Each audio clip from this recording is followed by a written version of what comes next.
जय हिंद साथियों, नमस्कार, सत श्री अकाल, आदाब। मैं पंकज शर्मा आप सभी का फिर से इस YouTube platform classroom English by Pankaj Sharma पे हार्दिक स्वागत करता हूं। बच्चों, स्वागत आप सभी का दिल से।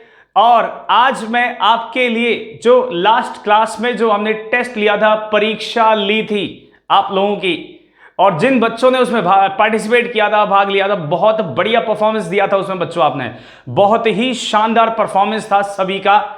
और I am really proud of you guys, बहुत अच्छा परफॉर्म कर रहे हो, सब्जेक्ट को अच्छे से समझ रहे हो आप, यानी जो टॉपिक है इसको आप बहुत तरीके से अच्छे से समझ लिया है। तो आज मैं जो मैंने बताया था, आज मैं उन बच्चों का नाम अनाउंस करने वाला हूं जिन बच्चों ने पिछली क्लास में बहुत शानदार और सबसे तेज आंसर्स दिए थे। बच्चों, शुरू करते हैं। वो बच्चे कौन कौन से हैं जिन्होंने क्लास में आगे बढ़कर और सही करेक्ट और जवाब दिया सबसे पहले। तो शुरू करते हैं। मैं उन बच्चों की लिस्ट लाया हूं कुछ लिख के, ठीक है? तो सारे बच्चे देख लो कौन कौन से हैं ना। इनमें से बच्चों कुछ बच्चे देखो ऐसे हैं, कुछ बच्चे ऐसे हैं जो जैसे फर्स्ट क्वेश्चन में किसी ने सबसे पहले आंसर दिया, सेकंड में सबसे पहले किसी और ने दिया, थर्ड में किसी और ने दिया। तो कुछ बच्चे ऐसे हैं जिन्होंने सबसे पहले आंसर्स दिया लेकिन अलग अलग क्वेश्चंस पे दिया, या फिर कुछ बच्चे ऐसे भी हैं जिन्होंने बहुत सारे क्वेश्चंस पे सबसे पहले आंसर्स दिया। तो बच्चों, मैं लिखने वाला हूं उन बच्चों के नाम। देखो, सबसे पहले नाम लिखते हैं मनशिखा, जो मनशिखा पवार। तो मनशिखा ने बहुत अच्छा परफॉर्म किया था बच्चों, बहुत जल्दी जल्दी आंसर्स भी दिए थे इन्होंने, शाबाश मनशिखा, बहुत बढ़िया। फिर इसके बाद है प्रतीक्षा ना। प्रतीक्षा ने बहुत सारे कई क्वेश्चंस में जो सबसे पहले आंसर दिया है, शाबाश शाबाश, बहुत बढ़िया, बहुत आगे जाओगे और इस बार एग्जाम क्लियर करना है। चलिए, फिर उसके बाद में सोनमजीत कौर। तो सोनमजीत कौर जो थी, इसने भी काफी सारे क्वेश्चंस पे सबसे पहले आंसर्स दिया था, शाबाश, बहुत बढ़िया, ऐसे ही पढ़ते रहो। फिर इसके बाद में एक और नाम लेते हैं। अगला नाम है मनोज चौधरी। तो मनोज चौधरी ने भी बहुत सारे क्वेश्चंस में, ये लड़का भी बहुत सारे क्वेश्चंस में, इस लड़के ने भी सबसे पहले आंसर्स दिया था। हाँ, कुछ क्वेश्चंस में ये सोचने में थोड़ा हो सकता है पीछे रह गया, लेकिन मुझे इतना यकीन है कि ये भी इस बार मेरा नाम रोशन करेगा ये। चलो आ जाओ। अब देखो, एक और बच्चा है। अगर मैं लड़कों की बात करूं तो उसमें मनोज है और फिर डेविड है ना। डेविड में बच्चों कई सबसे पहले आंसर दिया था। एक क्वेश्चन मुझे याद आ रहा है, कुछ क्वेश्चन है, एक दो क्वेश्चन जिसमें सबसे पहले आंसर था इसका। तो डेविड का आंसर। फिर लड़कों में बच्चों एक अनिल चौधरी है, अनिल चौधरी। तो अनिल चौधरी का ने भी एक क्वेश्चन ऐसा रहा, अनिल चौधरी ने भी दिए थे सबसे पहले आंसर। थोड़ा सा लेट हो जाता है, सीख रहा है धीरे धीरे, पहली बार पढ़ रहा है शायद इंग्लिश, तो कोई बात नहीं, लेकिन हाँ, पहली बार में इतनी अच्छी परफॉर्मेंस बहुत बहुत अच्छी बात है, बहुत बहुत बढ़िया ना। फिर इसमें लड़कों में देखो और कौन है। लड़कों में तो बहुत कम बच्चे जवाब दे पाते हैं। लड़कियों में मैं अभी और बता रहा हूं कौन कौन है। पारू वर्मा, ठीक है, पारू वर्मा पिछली क्लास वैसे तो बहुत जल्दी जल्दी आंसर्स देती हैं, पिछली क्लास में पता नहीं लेट ज्वाइन किया था क्लास को, क्या किया था, थोड़ा सा स्लो हो गई थी, ठीक है ना। इसके अलावा देखो और भी बहुत सारे नाम है। मनीषा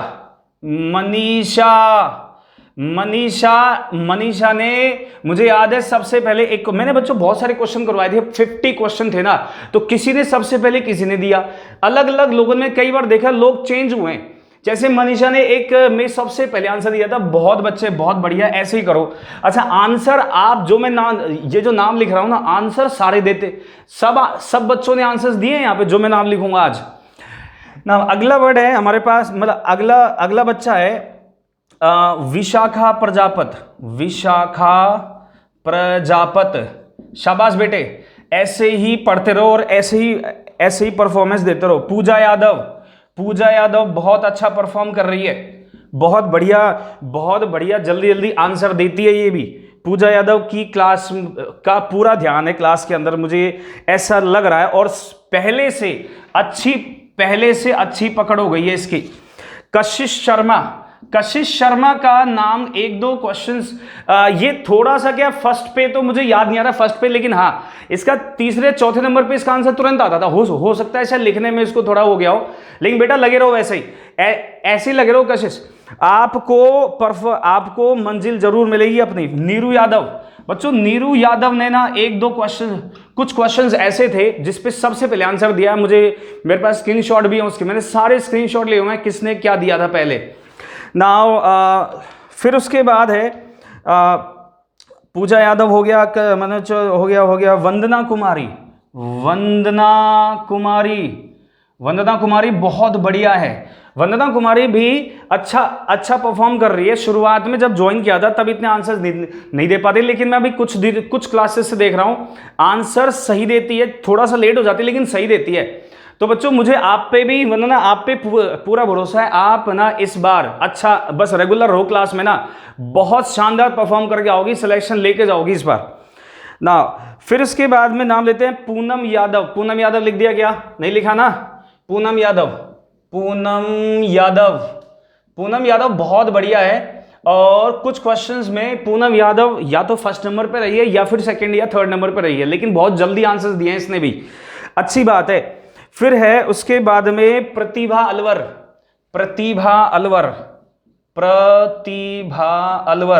शाबाश, बहुत बढ़िया। आप ये इस बच्चे की भी परफॉर्मेंस बहुत अच्छी है, पहले से सुधरा है, पहले से बहुत अच्छी परफॉर्मेंस हुई है इसकी भी। ज्योति खोरा रोज क्लास लेती है और ना बहुत अच्छा परफॉर्म कर रही है, मतलब आंसर जरूर देती है। मैंने इसकी बात देखी, आंसर जरूर देती है। ये सारे बच्चे जो भी मैं बोर्ड पे लिख रहा हूं ना नाम, इन बच्चों मुझे बहुत नाज है। I am really proud of you guys, बहुत अच्छे से पढ़ रहे हो और ना आप जवाब देते हो मेरे कहने पे, वाई भी लिख देते हो, शाबाश बच्चों, ऐसे ही करो। आपका क्या कंसंट्रेशन है पूरा क्लास में, और जिसका कंसंट्रेशन रहता है ना वो सफल जरूर होता है। देखो एक और निखिल पहाड़िया भी एक लड़का आ गया बच्चों, एक और श्रुति सोनी लिखते हैं, श्रुति सोनी बहुत बढ़िया। फर्स्ट पे तो नहीं, हाँ ये लड़की ऐसा थोड़ा सोच समझ के जवाब देती है, शायद मुझे ऐसा लगता है कि ये नहीं चाहती कि मेरा आंसर गलत हो, लेकिन बहुत बढ़िया बच्चों आंसर देती है। लेकिन ये श्रुति सोनी बहुत बढ़िया, शाबाश, ऐसे ही करते रहो आप भी। निखिल पहाड़िया बहुत बढ़िया, ऐसे ही करना, रोज क्लास अटेंड करो। आपका भी नाम उन बच्चों में है, निखिल पहाड़िया, आपका भी नाम उन बच्चों में है जो बहुत अच्छा कर रहे हैं क्लास में। नाउ अब आ जाओ माहिर सिंह। अच्छा ये मत सोचना कि भाई जिनका नाम लास्ट में आ रहा है तो वो थोड़ा ना, ऐसा नहीं है, लिखने में है। तो माहिर सिंह बहुत बढ़िया बच्चे, मैं जानता हूं इसको कौन है। ये पीछे पीछे बैठता था ऑफलाइन क्लास के अंदर, पीछे याद है, ये पीछे बैठता था, 6 7 8 लड़कों का ग्रुप था और शायद उसमें से शायद यही क्लास अटेंड कर रहा है। और कहां है भाई, और कहां है माहिर? तो बच्चों को लाओ आप, ठीक है, उनको बोलो कि भाई क्लास मैं भी ले रहा हूं, तुम भी लो, अपने जीवन में कुछ करना है तो डेली क्लासेस को ज्वाइन करो रेगुलरली, ठीक है माहिर? तो बच्चों को बोलना उनको एक बार, ओके। नाउ अब देखो कोमल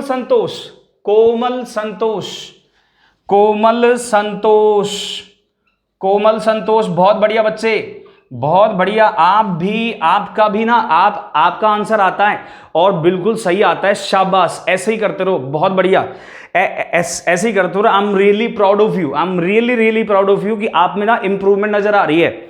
ये लड़की कुछ करके जाएगी मुझे पता है। कोमल संतोष, अनामिका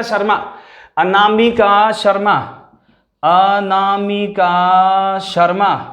एक बात और बच्चों, ये जो नाम लिखा है ना मैंने अनामिका शर्मा, इसका मतलब ये नहीं है कि लास्ट में लिखा है तो इसने कम ना, बहुत सारे क्वेश्चन ऐसे थे जिसमें पहला आंसर इसी का था।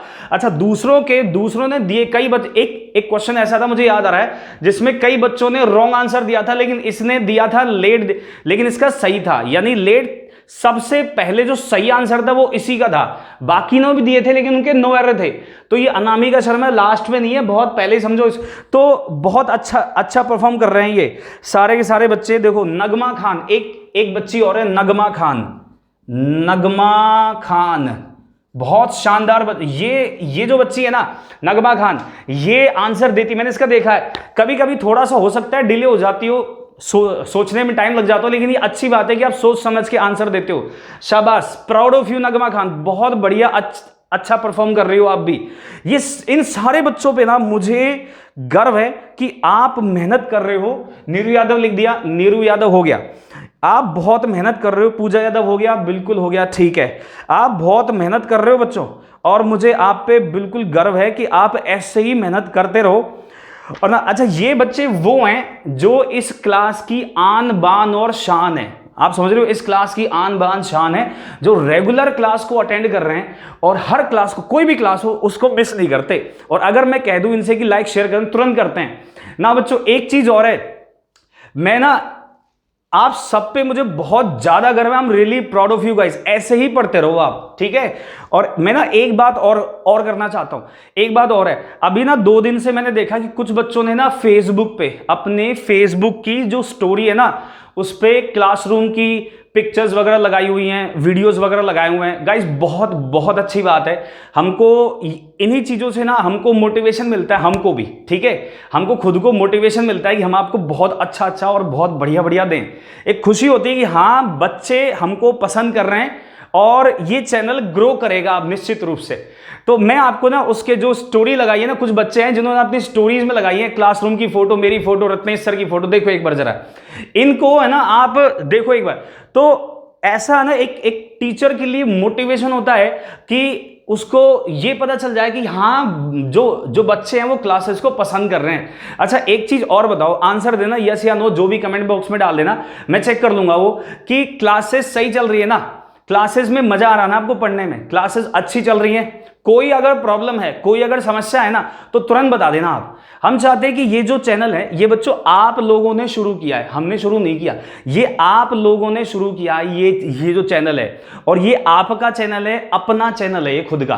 तो इसमें कैसे भी कोई भी परेशानी हो तुरंत बता देना। और कैसा चल रहा है जरा कमेंट बॉक्स में डाल के बताओ प्यारे बच्चों, चैनल चल कैसा रहा है, ठीक है। और अगर कोई भी आपका सजेशन है तो वो भी आप दे दिया करो, और ज्यादा से ज्यादा बच्चों को जोड़ो क्लास से, ठीक है। टारगेट क्या है पता है ना, 100। हमको 100 तक ले जाना है इस क्लास को, 100 प्यारे प्यारे बच्चों। यहां पर मैं चाह रहा हूं कि इस बोर्ड पर मेरे को लिखने की जगह नहीं बचे, इतने बच्चे आ जाए, मतलब समझ रहे हो, मेरे को 2-3 बार ये मिटाना पड़े और फिर लिखना पड़े। बात समझ में आ गई। अब है ना बच्चों, आज की क्लास को ज्यादा और नहीं खींचेंगे इसको, अब है ना टॉपिक शुरू कर लेते हैं। आज का हमारा टॉपिक है, चलो शुरू करते हैं। देखो ये तो चलिए शुरू करते हैं। अब आज का हमारा पहला टॉपिक, आज का पहला कॉन्सेप्ट क्या है। देखो बच्चों, आज मैं आपको जो टॉपिक पढ़ाने वाला हूं बिल्कुल अलग है। अब तक जितने भी टॉपिक आपने पढ़े हैं ना, सबसे अलग कॉन्सेप्ट है आज का, और ये एडवांस लेवल का कॉन्सेप्ट है। अब ये जो टॉपिक चल रहा है, इसमें हाई लेवल के कॉन्सेप्ट्स लेके आया हूं अब आपके लिए। ओके, अब देखो कॉन्सेप्ट क्या है। इसमें मैं पढ़ा रहा हूं इनवर्जन। इनवर्जन का मतलब क्या होता है? इनवर्जन का अर्थ होता है कि सब्जेक्ट से पहले वर्ब का यूज करना। कहां पर? सब्जेक्ट से पहले वर्ब का यूज करना। जैसे देखो यहां पर सब्जेक्ट से पहले क्या लगाया मैंने प्यारे बच्चों? वर्ब को लिखते रहो, लिखना शुरू कर दीजिए, पेंसिल और नोटबुक निकाल लो अपनी, और इन्वर्जन लिखना शुरू करो। पहला टॉपिक इन्वर्जन। तो इसमें सब्जेक्ट से पहले क्या आता है? वर्ब। अभी तक आपने क्या पढ़ा था? अभी तक आपने पढ़ा था कि सब्जेक्ट पहले आएगा और वर्ब बाद में आएगी, यही तो पढ़ा था हमने, सब्जेक्ट पहले और वर्ब बाद में। लेकिन अब हम क्या पढ़ रहे हैं? इन्वर्जन, सब्जेक्ट बाद में और वर्ब पहले। इसका मैं आपको इसके अंदर कुछ 6 या 7 रूल सिखाऊंगा। कितने? 6 या 7 रूल सिखाऊंगा इस इन्वर्जन के अंदर बच्चों, ध्यान रखिएगा। आज की हमारी फर्स्ट क्लास है उस इन्वर्जन में, और इसकी एक क्लास और होंगी, तो 2 क्लासेस लूंगा इन्वर्जन के ऊपर। आज की क्लास और नेक्स्ट क्लास, दोनों क्लासेस को मिस नहीं करनी। अगर किसी बच्चे ने मुझसे बेसिक सब्जेक्ट वर्ब एग्रीमेंट पढ़ा हुआ है ना, तो उस बच्चे को भी बता देना कि आज की क्लास बहुत इंपॉर्टेंट है, इसको जरूर देखे, वरना बहुत कुछ मिस कर जाएगा। वो चीजें जो मेंस लेवल में आती हैं वो चीजें मिस हो जाएंगी। आपको मैं अप टू मेंस लेवल पढ़ा रहा हूं बच्चों। मेंस को आपको अलग से पढ़ने की जरूरत नहीं पड़ेगी लाइफ में कभी भी। इसी क्लास में प्री भी चल रहा है और अप टू मेंस लेवल चल रहा है। जीरो लेवल से शुरू किया था मैंने ये टॉपिक और अब बिल्कुल हाई लेवल पे लेके आ गया हूं। तो यहां पर बच्चों आज मैं पढ़ा रहा हूं इन्वर्जन। सब्जेक्ट से पहले क्या वर्ब का यूज करते हैं।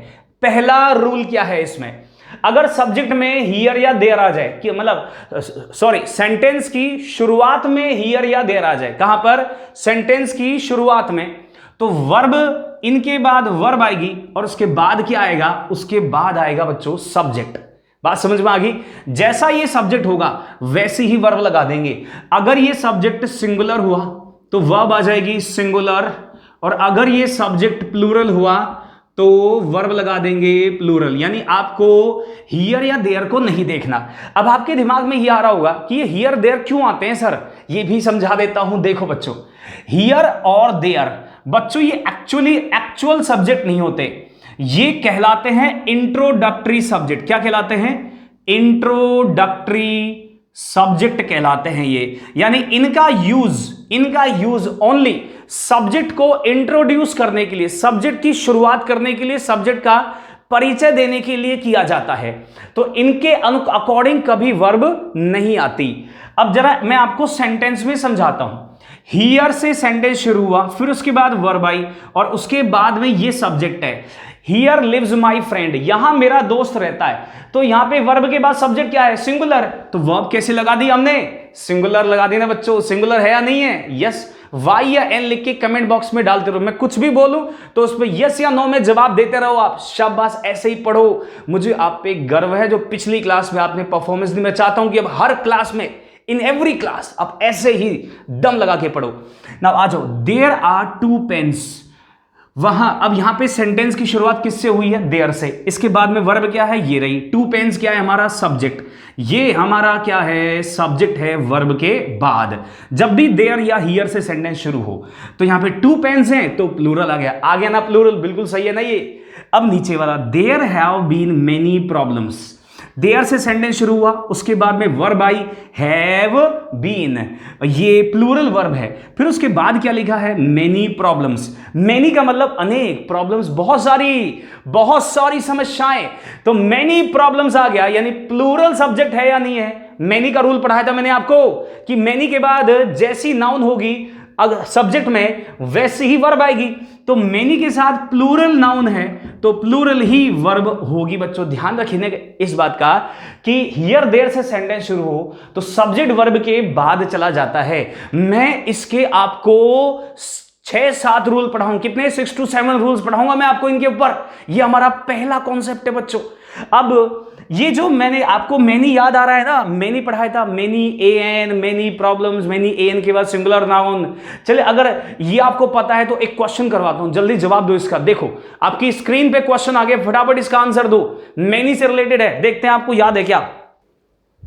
आराम से सोचो क्वेश्चन को, ठीक है, आराम से सोचो और फिर उसका जवाब दो। बहुत अच्छा क्वेश्चन है ये, थोड़ा सा ट्रिकी भी हो सकता है, थोड़ा सा ट्रिकी भी हो सकता है। ये बहुत शानदार क्वेश्चन है। इसमें मैनी एन ऑरेंजेस वर्ब को अंडरलाइन किया हुआ है।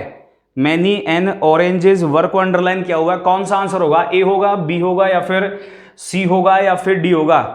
आराम से सोचो, ठीक है। सारे बच्चे जवाब देंगे, देखते हैं पहले कौन देता है, देखते हैं पहले किसने आंसर दिया है। सही देना है, सोच समझ के देना है, ठीक है।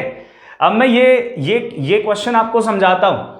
इसमें लिखा है many an oranges were being sold.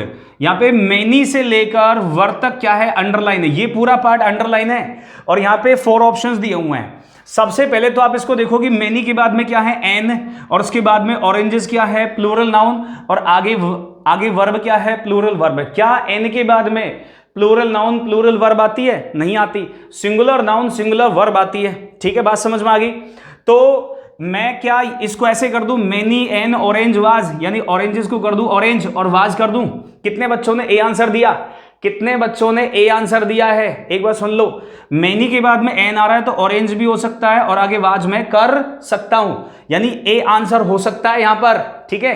अब इसको देख लेते हैं, मेनी ऑरेंजेस वर। ऐसा भी तो कर सकते हैं हम कि मैं यहां से एन को हटा दूं, क्या ऐसा नहीं कर सकते? मैं यहां से एन को भी तो हटा सकता हूं और एन हटाने पे क्या बन जाएगा, बन जाएगा मेनी ऑरेंजेस वर। क्या हो जाएगा, तो सेंटेंस सही हो जाएगा। ये भी सही है, तो मैं बी भी कर सकता हूं। अच्छा एक बात और, मैनी एन के बाद ऑरेंज इज ऑरेंज और वर की जगह इज सिंगुलर वर्ब लगा दूं, ये भी सही हो सकता है। इन तीनों ऑप्शन में से मैं कोई सा भी यहां पे लिख दूं, सेंटेंस करेक्ट हो जाएगा। इन तीनों में से कोई सा भी मैं यहां पर लिख दूं ना, सेंटेंस क्या हो जाएगा बच्चों, करेक्ट हो जाएगा। लेकिन हमको यह सोचना है कि इन तीनों में से आंसर हमारा कौन सा है। प्यारे बच्चों समझ गए ना बात आप, इन तीनों में से आंसर कौन सा होगा। तो बच्चों ध्यान रखना, आप ये देखो गलती कहां है, इसमें गलती है। सब्जेक्ट पार्ट हमारा क्या है, सब्जेक्ट है मैनी एंड ऑरेंजेस और वर्ब क्या है, वर। गलती किस में है, सब्जेक्ट में या वर्ब में। बच्चों गलती किस में है बताओ जल्दी से, कमेंट करो। सब्जेक्ट में गलती है या फिर वर्ब में गलती है। सब्जेक्ट में जो गलती है, वर्ब में, सब्जेक्ट में वर्ब में कोई गलती नहीं है, सब्जेक्ट गलत है। तो जिसमें गलती होगी उसी को तो चेंज करेंगे, वर्ब को चेंज नहीं करेंगे। जब वर्ब में कोई गलती नहीं है तो उसको तो हमको चेंज करना ही नहीं है। तो चेंज क्या होगा, मैनियन, बस यही ऑरेंजेस। तो आंसर क्या हुआ बच्चों, बी।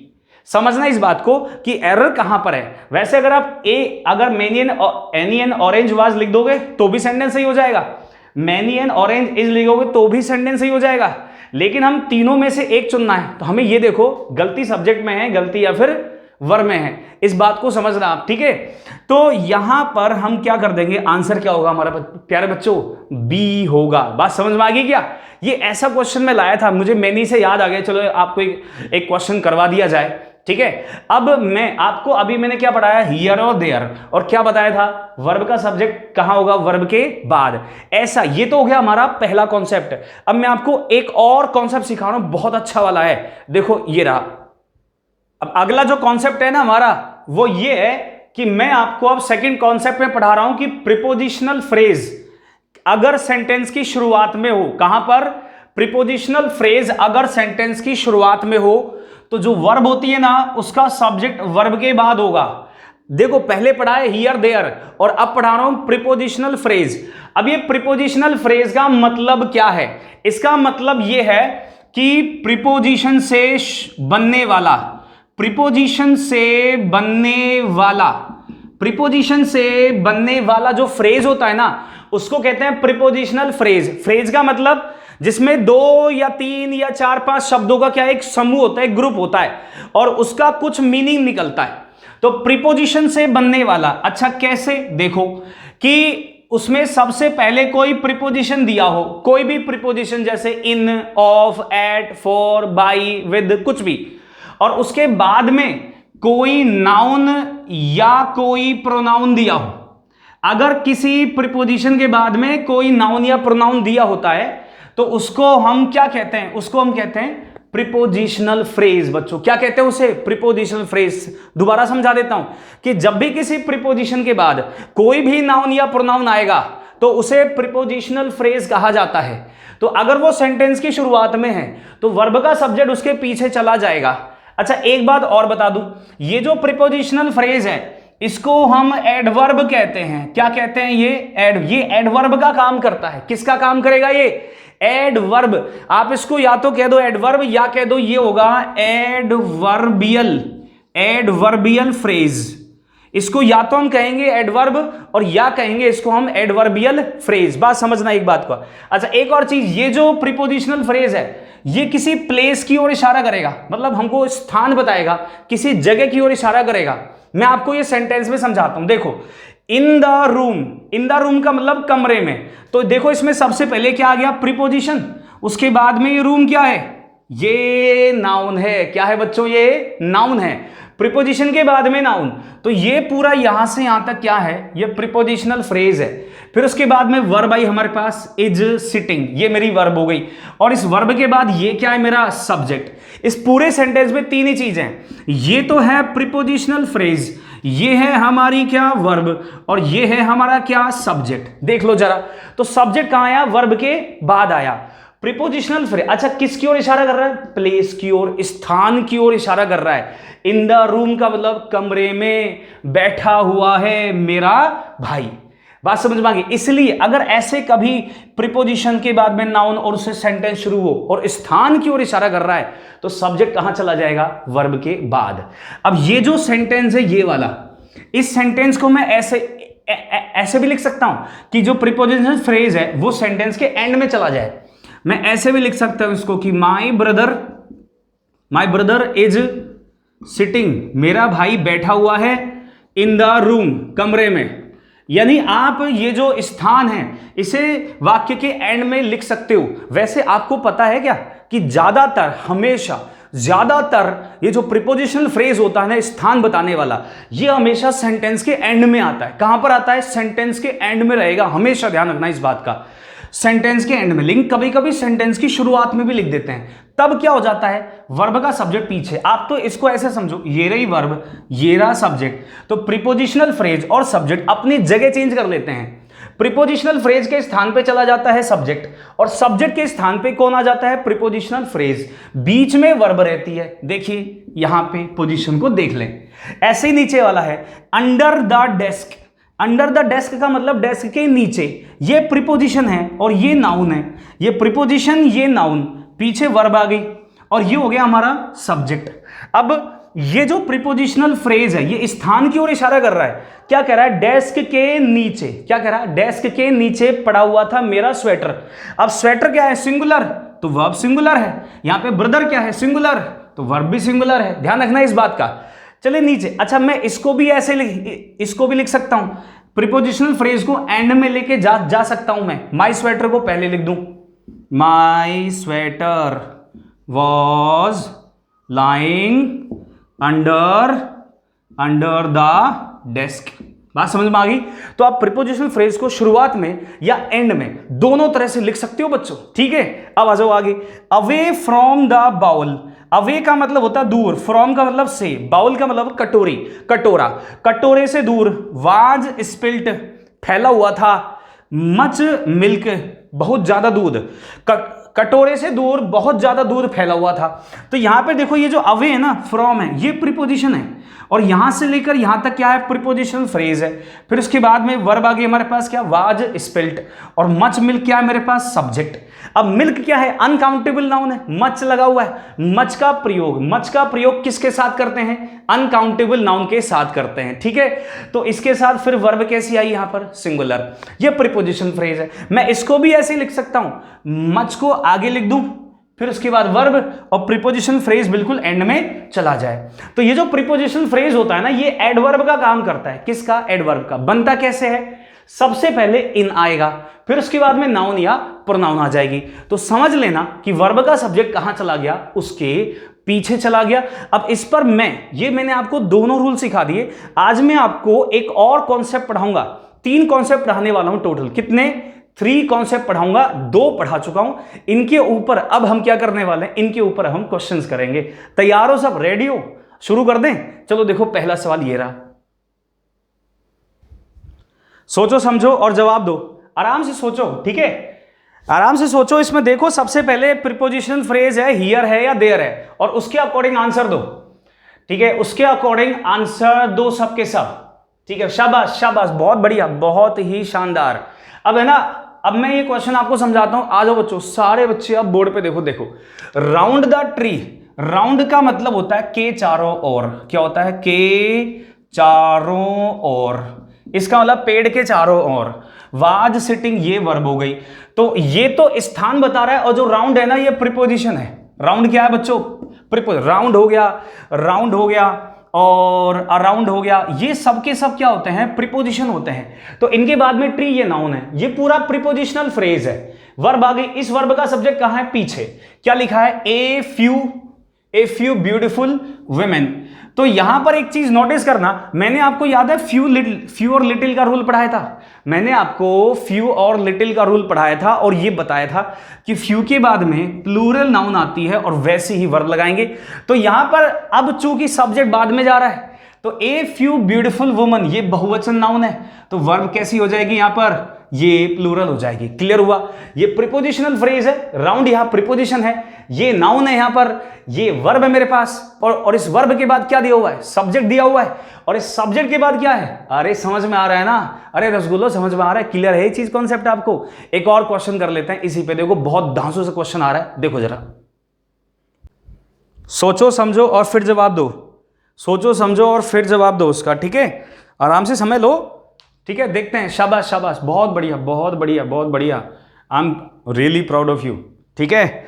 मैं बताऊंगा, मैं अगली क्लास में बताऊंगा कि आज किस बच्चे की परफॉर्मेंस अच्छी रही, किस बच्चे ने आगे, और जो बच्चे आंसर दे दे मैं चाहता हूं वो भी दे, कोई बच्चा चुप नहीं बैठे क्लास में। अब सारे बच्चे आ जाओ बोर्ड पे, मैं समझाता हूं इस क्वेश्चन को। इसमें लिखा है एट द गेट, क्या लिखा है यहां पर, एट द गेट लिखा हुआ है। तो एट क्या है यहां पर, प्रीपोजिशन हो गया, गेट यहां पर क्या हो गई, नाउन, तो ये पूरा क्या कहलाएगा, प्रीपोजिशनल फ्रेज, क्या कहलाएगा, प्रीपोजिशनल फ्रेज कहलाएगा ये, ठीक है। और इसके बाद में ये क्या है मेरे पास, ये मेरे पास होगी बच्चों वर्ब, और वर्ब के बाद क्या है यहां पर, ए पैकेट ऑफ स्वीट्स, ये पूरा सब्जेक्ट पार्ट है। इस सब्जेक्ट पार्ट में प्रीपोजिशन दिख रहा है आपको, तो इसके बाद जो बुक्स हैं ये तो हो गया क्या, ऑब्जेक्ट। प्रीपोजिशन के बाद हमेशा क्या आता है, ऑब्जेक्ट आता है, और प्रीपोजिशन से पहले क्या होता है, सब्जेक्ट होता है। तो सब्जेक्ट क्या है मेरे पास, ए पैकेट है, क्या है बच्चों, क्या है बोलो, ए पैकेट सब्जेक्ट है यहां पर। तो ए पैकेट क्या है, सिंगुलर, तो वर्ब क्या है, सिंगुलर, नो एरर क्वेश्चन में। शाबाश बच्चों, जिन बच्चों ने नो एरर आंसर दिया है गाइस, शाबाश, ब्रेवो। अब एक और क्वेश्चन कर लेते हैं, देखिए आपकी स्क्रीन पे आ चुका है, सारे बच्चे जवाब देंगे, शाबाश शाबाश, everybody will give the answer, everybody will give the answer, कोई चुप नहीं बैठेगा, कोई चुप नहीं, शाबाश बच्चों, ऐसे जवाब दो। अब मैं ये क्वेश्चन आपको समझाना चाहता हूं, आ जाओ प्यारे बच्चों बोर्ड पे आ जाओ, देखो जरा, इस पे लिखा है 2 किलोमीटर बियॉन्ड दैट पॉस्चर ना, इसका मतलब है कि 2 किलोमीटर बियॉन्ड का मतलब होता है के पार, क्या होता है बच्चों इसका मतलब, के पार, यानी, और पास्चर का मतलब क्या होता है बच्चों, चारागाह, क्या होता है, चारागाह, जहां पे भैंस, जहां पे मतलब भेड़ बकरी गाय भैंस चरती है ना, उसको बोलते हैं चारागाह। तो चारागाह के 2 किलोमीटर उस पार वाज सीन देखे गए थे ए नंबर ऑफ कैंगारूज, बहुत सारे कैंगारू। अब मुझे बताओ, क्या मैंने आपको ये पढ़ाया हुआ है, ए नंबर ऑफ, मुझे बताओ पढ़ा रखा है ना ये, अरे बोलो बच्चों बोलो, a number of, the number of, याद आ गया। तो ए नंबर ऑफ अगर हो तो उसके अनुसार फिर वर्ब कैसे लगाते हैं, प्लूरल लगाते हैं, कैसी वर्ब, प्लूरल। तो यहां वाज नहीं, क्या हो जाएगा, वर। ये जो है ना 2 किलोमीटर बियॉन्ड दैट पास्चर, ये पूरा यहां से लेकर यहां तक, ये पूरा क्या है, प्रीपोजिशनल फ्रेज है, ये प्रीपोजिशनल फ्रेज है, और इसके बाद में वर्ब है, और इस वर्ब के बाद में सब्जेक्ट है, और इस सब्जेक्ट में लिखा है ए नंबर ऑफ, बाद में नाउन आ रही है प्लूरल, तो ए नंबर ऑफ के अनुसार क्या लगा दिया, प्लूरल वर्ब लगा दी, वाज के स्थान पर क्या कर दिया, वर। बात समझ में आ गई। अरे अगर ये क्वेश्चन समझ में आ गया है ना, तो वाई या एन लिख के जल्दी से कमेंट बॉक्स में डाल दीजिए। और अब करते हैं एक और क्वेश्चन, आपके लिए बहुत शानदार क्वेश्चन लेकर आए बच्चों, देखिए जरा।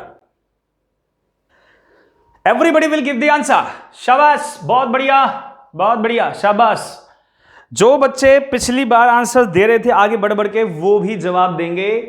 वेरी गुड, बहुत अच्छे, बहुत बढ़िया, बहुत बढ़िया, शाबाश शाबाश शाबाश, ठीक है, ऐसे ही दो। I am really proud of you, ऐसे ही सीखोगे, कोई बात नहीं, गलती हो रही है कोई दिक्कत नहीं है, लेकिन सीखोगे ऐसे ही, ठीक है, सीखोगे ऐसे ही। अब सारे बच्चे जरा बोर्ड पे आ जाओ, देखो अब मैं क्वेश्चन आपको एक्सप्लेन करता हूं। देयर हैज बीन, सेंटेंस की शुरुआत किससे हुई है, देयर से, और उसके बाद वर्ब क्या है मेरे पास, हैज बीन वर्ब है बच्चों, क्या है वर्ब मेरे पास, हैज बीन, और उसके बाद क्या लिखा है, ए नंबर ऑफ एक्सीडेंट्स। तो इस वर्ब का सब्जेक्ट कौन हुआ, बताओ प्यारे बच्चों, इस वर्ब का सब्जेक्ट कौन हुआ, ए नंबर ऑफ एक्सीडेंट्स। अब ए नंबर ऑफ एक्सीडेंट्स का मीनिंग क्या होता है, बहुत सारे एक्सीडेंट। ए नंबर ऑफ अभी भी बताया था कि ए नंबर ऑफ हो सब्जेक्ट में तो वर्ब कैसी आती है, प्लूरल आती है। तो यहां पे हैज नहीं, क्या कर देंगे, इधर कर देंगे हैव। देयर से सेंटेंस शुरू हो रहा है तो वर्ब का सब्जेक्ट क्या है, उसके पीछे है, तो हैज नहीं क्या हो जाएगा, हैव हो जाएगा। बहुत हलवा क्वेश्चन, बहुत ईजी क्वेश्चन है, और ऐसे ही ईजी क्वेश्चंस बच्चों आपके एग्जाम में आते हैं, ध्यान रखना आप इस बात का। ऐसे ही क्वेश्चंस आते हैं एग्जाम में, तो अच्छे से प्रैक्टिस कर लो इनकी। और एक बात और बता दूं, अब है ना ये, अब मैं नया टॉपिक शुरू करने वाला हूं कुछ ही दिन में बहुत धांसू टॉपिक शुरू होने वाला है, और उसको भी बिल्कुल ऐसे ही पढ़ेंगे, बहुत गजब तरीके से, ठीक है। अब जरा एक और क्वेश्चन कर लेते हैं, देखो आपकी स्क्रीन पे आ गया, बताओ इसमें कहां एरर है। देखो इसी एक सेंटेंस की शुरुआत किससे हुई है, ये देखो, प्रीपोजिशनल फ्रेज से हुई है या हियर से, फिर उसके बाद में वर्ब भी तो आएगी ना, और उसके अकॉर्डिंग सब्जेक्ट देखो फिर क्या है। अब सारे बच्चे ना बोर्ड पे आ जाओ। देखो अब मैं क्वेश्चन आपको एक्सप्लेन करता हूं। सेंटेंस की शुरुआत में क्या लिखा है? हियर लिखा है। फिर उसके बाद में लाई है। बच्चों लाई का मतलब होता है लेटा होना। क्या होता है? लेटा होना या फिर लेटना। Here lie my beautiful friend and guide. यहां पर लेटा हुआ है मेरा सुंदर मित्र और मेरा गाइड। ओके, मार्गदर्शक। हु मतलब जो, has been my guardian angel, जो मेरा गार्डियन एंजल रहा है, फरिश्ता रहा है मेरा। तो यहां पे बच्चों सेंटेंस की शुरुआत किससे हुई है? हियर से हुई है। और हियर के बाद क्या यहां पर? वर्ब है, लाई वर्ब है, लेटा हुआ होना, प्लूरल वर्ब है। एस थोड़ी लगा हुआ इसमें, इसमें एस नहीं लगा हुआ, तो इस समय ये प्लूरल है। आगे वर्ब क्या है? My beautiful friend and guide. आप इस चीज को चेक करो, सब्जेक्ट है यहां से लेकर यहां तक, ये पूरा सब्जेक्ट है। ये हियर, ये वर्ब और ये सब्जेक्ट। वर्ब के बाद है सब्जेक्ट, क्योंकि सेंटेंस की शुरुआत हियर से हुई है। तो यहां पर लिखा क्या है? My beautiful friend and guide, मतलब मेरा सुंदर मित्र और मेरा मार्गदर्शक। माई मैंने कितने लगा रखे हैं? एक ही लगाया हुआ है। तो यहां पे दो नाउन है, गाइड और ब्यूटीफुल फ्रेंड, और दोनों को किससे जोड़ा हुआ है? एंड से जोड़ा हुआ है। तो मुझे यह बताओ, दो नाउन जब एंड से जुड़ी होती हैं तो, और एक ही पजेसिव एडजेक्टिव है, तो वो दोनों एक व्यक्ति हो सकते हैं ना। मेरा जो फ्रेंड है वही मेरा गाइड हो सकता है। मैं इनको सिंगुलर मान लूं, और सिंगुलर मान लूं तो क्या कर लूं? लाई का क्या कर दूंगा? लाइज कर दूंगा। बात समझ में आई या नहीं है आपको? मैं यहां पर मेरा फ्रेंड और गाइड एक ही मान सकता हूं, इसलिए मैंने इनके साथ वर्ब कैसे लगा दी बच्चों? सिंगुलर। तो यहां पे लाई नहीं, क्या हो जाएगा? लाइज हो जाएगा। एक चीज और बता दूं, लाई का मतलब झूठ भी होता है और इसका बहुवचन होता है लाइज। बात समझना, लाई के दो अलग अलग अर्थ होते हैं, एक तो होता है लेटना और एक होता है झूठ बोलना या फिर झूठ। तो लाई लाइज भी होता है। अब एक और क्वेश्चन करते हैं, देखिए आपकी स्क्रीन पे आ चुका है। क्वेश्चन को समझो आराम से, देखो क्वेश्चन को और समझो, ठीक है? जल्दबाजी मत करो। देखो ये प्रीपोजिशनल फ्रेज से शुरू हुआ है या फिर हियर या देयर से, और उसके बाद में वर्ब देखो, और वर्ब के अगर ये प्रीपोजिशन फ्रेज है तो वर्ब उसके पीछे होगी, मतलब वर्ब के पीछे सब्जेक्ट होगा, फिर उसको पहचानो और आराम से। जल्दबाजी नहीं करना, गलत आंसर नहीं, चाहे थोड़ा सोच समझ के दे दो आंसर, पर रॉन्ग नहीं होना चाहिए। ओके, रॉन्ग नहीं होना चाहिए आंसर, चाहे थोड़ा सा समय ले लो आप। अब सारे बच्चे बोर्ड पे आ जाओ। देखो मैं एक क्वेश्चन आपको समझाता हूं, प्यारे बच्चे आ जाओ। इसमें लिखा है along the northern frontier of India. बच्चों ये जो अलोंग है ना, ये क्या है? प्रीपोजिशन है, और इसका मतलब होता है के साथ साथ। क्या होता है? के किनारे किनारे या फिर के साथ साथ। तो इसका मतलब है नॉर्दर्न का मतलब उत्तरी, और फ्रंटियर का मतलब होता है छोर ऑफ इंडिया। भारत के उत्तरी छोर के किनारे किनारे इज सीन दिखाई देता है हिमालय, हिमालय दिखाई देता है। माइटी इन देयर ग्रैंड्योर, अपनी भव्यता में, अपनी भव्यता। ग्रैंड्योर का मतलब होता है बच्चों भव्यता, अपनी भव्यता में। माइटी का मतलब क्या दिखाए? ताकतवर। ध्यान रखिएगा, माइटी MIGHTY। बच्चों ये जो माइट होता है ना, इसके बारे में समझा दूं, ये एक मॉडल भी होता है और इसका एक मीनिंग ये भी होता है ताकत। दो मीनिंग होते हैं, एक मॉडल की तरह भी काम करता है माइट, और इसका मतलब ताकत भी होता है। तो माइट से बना माइटी, ताकतवर, और ग्रैंड्योर का मतलब हो गया भव्यता। तो यहां पर आप इस बात को समझो कि सेंटेंस की शुरुआत प्रीपोजिशन से हुई है, और ये प्रीपोजिशनल फ्रेज है, स्थान की ओर इशारा कर रहा है, प्लेस की ओर, और उसके बाद में वर्ब है इज सीन। इसके बाद में जो सब्जेक्ट है वो है द हिमालयाज। क्या है? हिमालय। अब मुझे एक चीज मैं आपको बता दूं बच्चों, पर्वतमाला जो होती है ना, पर्वतमाला को इंग्लिश में प्लूरल लिखा जाता है। ध्यान रखना इस बात का, पर्वतमाला को इंग्लिश में प्लूरल लिखा जाता है और प्लूरल ही माना जाता है। बात समझ में आ गई? प्लूरल ही लिखा जाता है और प्लूरल ही माना जाता है।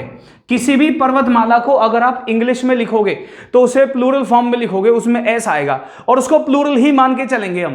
तो यहां पर हिमालय में क्या लगा हुआ है? देखो जरा ध्यान से, एस लगा हुआ है, तो बहुवचन है, प्लूरल है वो, तो इज नहीं, क्या हो जाएगा? आर। यहां पे जो सब्जेक्ट है वो हिमालयाज है, और जो भी पर्वतमाला होती है उसे प्लूरल मानते हैं, चाहे वो कैसी भी पर्वतमाला हो। पर्वत को नहीं मानेंगे, किसको? पर्वतमाला, यानी माउंटेन माउंटेन रेंज। तो जो माउंटेन रेंज होती है उसको बहुवचन मानते हैं। बात समझ, क्वेश्चन समझ में आ गया ना? क्वेश्चन क्लियर है? वाई या एन लिख के कमेंट बॉक्स में डालो सब, अगर ये क्वेश्चन समझ में आ चुका है प्यारे बच्चों। तो एक और क्वेश्चन कर लें। देखो जरा, आपकी स्क्रीन पे आ चुका है, बताइए इसमें कहां एरर है। सोचो समझो और उसके बाद जवाब दो। आराम से सोचो समझो और फिर जवाब दो। जल्दबाजी नहीं करनी हमको। We are not in rush guys. समझिए क्वेश्चन को, थोड़ा समय दो, ठीक है? क्वेश्चन को थोड़ा समय दो और सोच समझ के उसका आंसर दो आप। राइट आंसर आना चाहिए, ठीक है? देखते हैं कौन सा बच्चा आज पहली बार जवाब दे रहा है। आज जो बच्चा आज भी नेक्स्ट क्लास में मैं उन बच्चों के नाम अनाउंस करूंगा जो आज अच्छा परफॉर्म कर रहे हैं, उनको, ठीक है? अब प्यारे बच्चों, मेरे रसगुल्लो और मेरे शेरनी, अब आ जाओ बोर्ड पे, मैं आपको एक क्वेश्चन समझाता हूं। There is a bottle of water. यहां पे सेंटेंस में लिखा है देयर और उसके बाद वर्ब क्या है? इज है। और यहां पे लिखा है ए बॉटल ऑफ वाटर, यानी पानी की एक बोतल, फिर उसके बाद एंड लग गया। एक कैन ऑफ मिल्क, और मिल्क की एक कैन का मतलब बड़ी बोतल, ठीक है? तो यहां पर दूध की एक कैन और पानी की एक बोतल कहां पर है? फ्रिज में, देखिए रेफ्रिजरेटर में रखा हुआ है। तो यहां पर इज है। अब आप इसको देख के कंफ्यूज मत हो ना कि यहां पे ए बोतल लिखा हुआ है तो सिंगुलर सही है। आप इस बात को समझना, फ्रिज में कितनी चीजें रखी हुई हैं। यहां पे एक तो क्या है? एंड है। तो एंड से कितनी चीजें जोड़ी हुई है उसने? पानी की बोतल को और मिल्क की कैन को। कितने हो गए? 2 हो गए। तो यहां पे इजनी क्या हो जाएगा? आर। बात समझना, ए बॉटल ऑफ मिल्क और ए कैन ऑफ मिल्क। क्या है यहाँ पे? ए बॉटल ऑफ वाटर और ए कैन ऑफ मिल्क, दोनों कहां पर है? फ्रिज में है, रेफ्रिजरेटर में है। तो यहाँ पे एक चीज नहीं है फ्रिज में, कितनी चीजें हैं? 2 हैं, इसलिए वर्ब क्या आएगी यहाँ पर? प्लूरल आएगी। बात समझ में आ गई? अब इसके बाद ये सारे क्वेश्चन समझ में आ गए। वाई या एन लिखे कमेंट बॉक्स में डालो प्यारे बच्चों। और क्लास कैसी चल रही है ये भी बताओ। क्लास आपको कैसी लग रही है? क्लास कैसी चल रही है ऑनलाइन आपकी? बिल्कुल सही चल रहा है ना सब कुछ? मैथ्स की क्लास वगैरह सब कुछ बढ़िया चल रही है ना? कमेंट बॉक्स में डाल के बताओ। शानदार चल रही है ना क्लास की? जल्दी से बताओ। अब मैं अगला कॉन्सेप्ट पढ़ाता हूं आपको, देखो जरा। अब है ना, देखो अगला कॉन्सेप्ट हमारा ये है, एडजेक्टिव, वर्ब और सब्जेक्ट का। समझो इसको, बहुत इंपॉर्टेंट है और शायद हो सकता है कि आपने ये अपनी लाइफ में कभी नहीं पढ़ा। और ये एक ऐसा कॉन्सेप्ट है 99% टीचर्स क्लास में या ऑनलाइन कोई नहीं पढ़ाता इसको, या आपको किसी बुक में भी नहीं मिलेगा। किसी ग्रामर की बुक में भी आपको ये चीज नहीं मिलेगी जो मैं आपको पढ़ा रहा हूं। ये वाला एडजेक्टिव आ जाता है शुरुआत में। क्या आ जाता है? सेंटेंस की शुरुआत में एडजेक्टिव, और उसके बाद सिर्फ एडजेक्टिव और कुछ नहीं। फिर उसके बाद में क्या? वर्ब। तो उस वर्ब का सब्जेक्ट कहां होता है? पीछे। आज मैं आपको सारी चीज वही पढ़ा रहा हूं जिसमें वर्ब के बाद क्या होता है? सब्जेक्ट होता है। बच्चों ध्यान रखना, आज की क्लास बहुत महत्वपूर्ण है। अब तक जितनी भी क्लास ली थी ना, उन सबसे अलग है ये। इसमें एडजेक्टिव पहले, फिर वर्ब, उसके बाद में क्या आता है? सब्जेक्ट। इसको क्या बोलते हैं? सब्जेक्ट से पहले वर्ब के आने को क्या कहा जाता है? इनवर्जन कहते हैं। क्या बोलते हैं इसको बच्चों? इनवर्जन।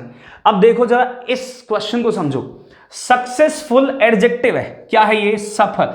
सक्सेसफुल का मतलब होता है सफल, ये एडजेक्टिव। इसके बाद वर्ब है और फिर लिखा है दोज पीपल। अब इस वर्ब के बाद सब्जेक्ट है दोज पीपल, ये है हमारा सब्जेक्ट, ये हमारा सब्जेक्ट है। और दोज पीपल का मतलब बहुवचन सब्जेक्ट। कैसा सब्जेक्ट? बहुवचन सब्जेक्ट। बच्चों ध्यान समझ में आ गया? तो यहां पर आर क्या है? बिल्कुल सही, ये सब्जेक्ट है। सक्सेस, ये सब्जेक्ट जो है ना सक्सेसफुल, ये नहीं है सब्जेक्ट। सब्जेक्ट क्या है? इसके पीछे है। तो अगर कभी आपको एडजेक्टिव दिखे और उसके बाद में वर्ब दिखे, तो वर्ब का सब्जेक्ट कहां देखोगे? वर्ब का सब्जेक्ट वर्ब के बाद आएगा। एक और देखो, ब्यूटीफुल, ये भी एडजेक्टिव है। ये भी क्या है? एडजेक्टिव है। इसके बाद में ये क्या है प्यारे बच्चों? क्या है ये वर्ब है। क्या है ये वर्ब है। और इसके बाद क्या है? ये वर्ब के बाद दा पर्सन क्या लिखा है? ये है सब्जेक्ट। तो ये दा पर्सन क्या है इस समय हमारे पास? सिंगुलर है। और सिंगुलर वर्ब आएगी। मैं इनका मीनिंग समझा दूं आपको। हो सकता है आपको लग रहा हो कि सर इनका मीनिंग क्या निकलेगा, बता देता हूं। सक्सेसफुल आर दोज पीपल, इसका मतलब है सफल वो लोग हैं, सफल हैं वो लोग, सफल हैं वो लोग हु वर्क हार्ड, जो मेहनत करते हैं। सफल हैं वो लोग जो मेहनत करते हैं। तो इसलिए सफलता, इसलिए मेहनत का साथ कभी नहीं छोड़ना हमको ना। अब आ जाओ यहां, ब्यूटीफुल इज द पर्सन, सुंदर है वो व्यक्ति, सुंदर है वो व्यक्ति। दैट का मतलब जो, शो दिखाता है, जो दिखाता है। कंपैशन का मतलब क्या होता है? दया। जो वो व्यक्ति सुंदर है जो दया दिखाता है। बात समझ में आ गई? तो यहां पे बच्चों एडजेक्टिव पहली बार, बच्चों ये कॉन्सेप्ट ऐसा है शायद मैंने ऑफलाइन में भी नहीं पढ़ाया होगा, ये मैंने ऑफलाइन में भी नहीं पढ़ाया, सारी चीजें अपडेट करके ला रहा हूं आपके लिए। इस सब्जेक्ट वर्ब एग्रीमेंट को इतना पढ़ा दिया मैंने आपको और अभी इतना पढ़ाऊंगा कि आगे कुछ बचेगा ही नहीं इसमें पढ़ने के लिए, ठीक है? तो एडजेक्टिव, दोनों एडजेक्टिव, आगे वर्ब, वर्ब के पीछे क्या है? सब्जेक्ट है। अब फटाफट ना इसका स्क्रीनशॉट ले लो आप जल्दी से, बहुत इंपॉर्टेंट है, जल्दी से इसका स्क्रीनशॉट लो ताकि मैं इनके ऊपर ना आपको और भी क्वेश्चंस करवाऊं। जल्दी से इसको लिख लो या स्क्रीनशॉट ले लो या वीडियो को पॉज करके लिख सकते हो इसको। अब इनके ऊपर कुछ क्वेश्चंस करेंगे हम। देखो पहला क्वेश्चन आपकी स्क्रीन पर है, बताओ इसमें कहां आंसर है, क्या एरर है? सोच समझ के आंसर दो, आराम से सोचो समझो और फिर इसका जवाब दो। आराम से सोचो समझो और फिर इसका आंसर दो, ठीक है? जल्दबाजी मत करो। बहुत अच्छा और बहुत अच्छा ये लेवल का क्वेश्चन है ये बच्चों मेंस में आने लायक क्वेश्चन है। अब सारे बच्चों, प्यारे बच्चों, बोर्ड पे आ जाओ। अब मैं ये क्वेश्चन आपको समझाता हूं। ये ऐसा क्वेश्चन है बच्चों प्री में नहीं आएगा, कहां आएगा? मेंस में आएगा। मेंस लेवल तक की चीजें सिखा दूंगा आपको, कभी आपको मेंस के लिए अलग से पढ़ने की जरूरत नहीं पड़ेगी, आपको मेंस तक का पढ़ा जाऊंगा। इस क्वेश्चन को अब मैं आपको एक्सप्लेन करता हूं। देखो इसमें लिखा है highly expensive and useful. Highly का मतलब है यहां पर अत्यधिक, और एक्सपेंसिव का मतलब होता है महंगा, और यूजफुल का मतलब उपयोगी, ठीक है? तो अत्यधिक महंगी और उपयोगी इजमनी है दीज मशीन्स, ये मशीनें अत्यधिक महंगी हैं और अत्यधिक क्या है? उपयोगी हैं। तो ये जो है ना यूजफुल, ये बच्चों क्या है? एडजेक्टिव। ये जो एक्सपेंसिव है ये भी एडजेक्टिव। अच्छा ये क्या है? एडवर्ब है। आपको पता है एडजेक्टिव से पहले क्या आ सकता है? एडवर्ब। तो ये दो एडजेक्टिव हैं और वर्ब से पहले एडजेक्टिव आ गया तो सब्जेक्ट कहां चला गया? वर्ब के बाद। ये है हमारा क्या? सब्जेक्ट। तो सब्जेक्ट अगर वर्ब के बाद है तो फिर वर्ब कैसी आनी है? उसी के अनुसार आएगी। अगर वो प्लूरल है तो प्लूरल, सिंगुलर है तो सिंगुलर। ये मशीन्स बहुवचन है, प्लूरल है, तो इज नहीं, क्या हो जाएगा यहां पर? आर। ये एक्सपेंसिव और यूजफुल दोनों क्या हैं बच्चों? एडजेक्टिव। क्या है? एडजेक्टिव। और एडजेक्टिव से पहले क्या आता है? एडवर्ब आता है। तो उसके बाद वर्ब आई फिर, तो सब्जेक्ट कहां है? वर्ब के बाद है, वो प्लूरल है, इसलिए इज को हटाकर हमने क्या कर दिया? आर। तो यहां पे आर आएगा, इज नहीं आएगा। चलो एक और क्वेश्चन कर लेते हैं, समझो और क्वेश्चन का जवाब दो। आराम से समझो क्वेश्चन को, ठीक है? Take your time guys, take your time. ये क्वेश्चन थोड़ा सा हो सकता है आपको थोड़ा सा हार्ड लगे, but it's not very easy, बहुत इजी होता है। कठिन क्वेश्चन हमको लग सकता है कि वो बड़ा है, हार्ड है, पर वो जितना हार्ड होगा ना उतना इजी होगा, जितना हार्ड होगा उतना ही इजी क्वेश्चन होता है। तो क्वेश्चन को देख के मत घबराओ, आराम से समझो क्वेश्चन को, समय लो, अपना प्रैक्टिस करो, जितनी ज़्यादा प्रैक्टिस हो सकती है उतनी करो क्वेश्चन को आराम से पढ़ने में, ठीक है? अपनी एक चीज़ रखो कि हाँ मुझे इतनी देर प्रैक्टिस कर दी है। मैं ये क्वेश्चन आपको बोर्ड पे समझाना चाहता हूँ। अब सारे बच्चों आ जाओ, प्यारे बच्चों बोर्ड पे आ जाओ। अब मैं ये क्वेश्चन आपको एक्सप्लेन करता हूँ। इसमें लिखा है एक्सट्रीमली टायर्ड, ये क्या है? एडजेक्टिव है, और एक्सट्रीमली क्या है हमारे पास? एडवर्ब है, एंड से जुड़ा हुआ है। फिर पजल्ड क्या है हमारे पास? एडजेक्टिव है, और आगे वर्ब आ गई। आप सोच रहे होंगे कि सर ये टायर्ड और पजल्ड, सर ये तो ईडी वर्ब लगी हुई है। मैं आपको बता दूं कि जो वर्ब की जो थर्ड फॉर्म होती है, मैं उसे एक एडजेक्टिव की तरह यूज ले सकता हूं। कैसे? किसी वर्ब की थर्ड फॉर्म को हम एडजेक्टिव बना सकते हैं सेंटेंस के अंदर। बच्चों ध्यान रखना, तो ये जो वर्ब है, मतलब दोनों वर्ब हैं, लेकिन इस समय काम किसका कर रही है? एडजेक्टिव का। इसके बाद में वर्ब आ गई, एडजेक्टिव के बाद वर्ब, तो वर्ब का सब्जेक्ट कहां है? उसके पीछे। The mind of the scientist, ये तो हो गया प्रीपोजिशन। तो प्रीपोजिशन के बाद क्या आता है? ऑब्जेक्ट। तो ये तो पूरा ऑब्जेक्ट है। तो सब्जेक्ट क्या है? माइंड। माइंड का मतलब दिमाग। सिंगुलर या प्लूरल? बच्चों सिंगुलर है, ये क्या है? ये सिंगुलर है, इसलिए आर नहीं, क्या हो जाएगा? इज हो जाएगा बच्चों। क्या हो जाएगा? इज। तो ये मैंने आज आपको ये जो तीनों कॉन्सेप्ट पढ़ाए बच्चों, इन्वर्जन पढ़ाया। क्या पढ़ाया मैंने आपको? इन्वर्जन। बच्चों मेंस में, प्री में भी आ जाता है कभी कभी, बहुत इंपॉर्टेंट है। इन्वर्जन का मतलब होता है सब्जेक्ट से पहले वर्ब को लगाना। सब्जेक्ट से पहले क्या लगाना? वर्ब को लगाना। ये आज हमारा पार्ट 1 है, इन्वर्जन का पार्ट 1 है। इसका पार्ट 2 अगली क्लास में आएगा। अभी मैंने आज के केवल 3 ही कॉन्सेप्ट पढ़ाए, इसके 4 कॉन्सेप्ट्स और हैं। कितने हैं? 4 कॉन्सेप्ट्स और हैं जो हम नेक्स्ट क्लास में पढ़ेंगे। और बच्चों, वो बच्चे जिन्होंने अभी तक ये कॉन्सेप्ट नहीं पढ़े थे, उनको नोट डाउन कर लेना और अपने दोस्तों को बता देना। अपना टारगेट इस क्लास में 100 स्टूडेंट्स का है प्यारे बच्चों, और इसी तरह से मेहनत करते रहो और इस बार एग्जाम पार करके आना है, चाहे कुछ भी हो जाए। चलिए इसी नोट पे क्लास को फिनिश करते हैं, मिलते हैं अगली क्लास के अंदर, अगले सेशन में मिलते हैं फिर से नए 4 कॉन्सेप्ट्स के साथ। मिस मत करना उस क्लास को, ठीक है? चलो गाइस, बाय बाय।